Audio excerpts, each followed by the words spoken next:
lovely to get all of our larger aircraft flying together. We don't do it very often in mixed formation like this, so it's pretty impressive to see them all together.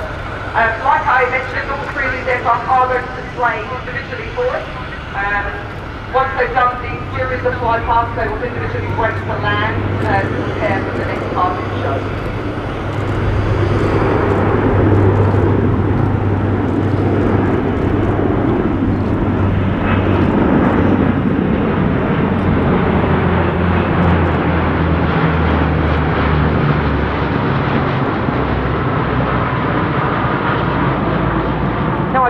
There for the noise, but actually they were remarkably quiet, weren't they, when you consider how much noise the 757 made when it landed. Very simply speaking, we use the C-130 Hercules for tactical transport, troop insertion, paratroop insertion, occasionally used for strategic transport as well, depending on what load we're taking and where it is. The P3 Orion is used for maritime surveillance and patrol, and also fulfills, as I'm sure most of you who watch the news will know, a search and rescue role. And the 757 is strategic transport, passengers, as you can see as it's unloaded its passengers right in front of us here. But it also has recently been refitted so it can now take cargo, and it also can perform a casualty evacuation role if required.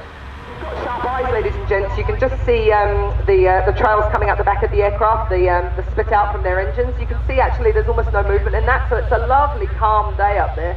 Which is obviously really good from our perspective, much better for display flying when you haven't got some nasty winds or turbulence doing funky things to you.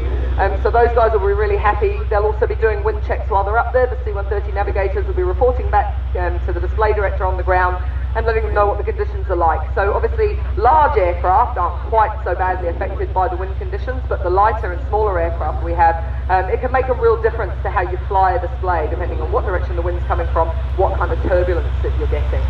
You can see we've got a lovely wide open airfield here, so not like Wanaka or Queenstown surrounded by big mountains, so we don't often get a lot of orographic turbulence from the ground features. Mostly it's just the strong westerlies of the Manawatu, which those of you who are from here will recognise.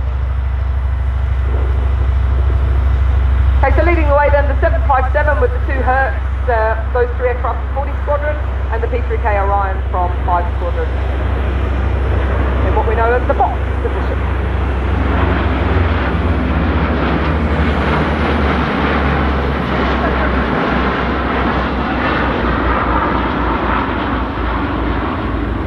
It'll be a bit different, I promise you, when you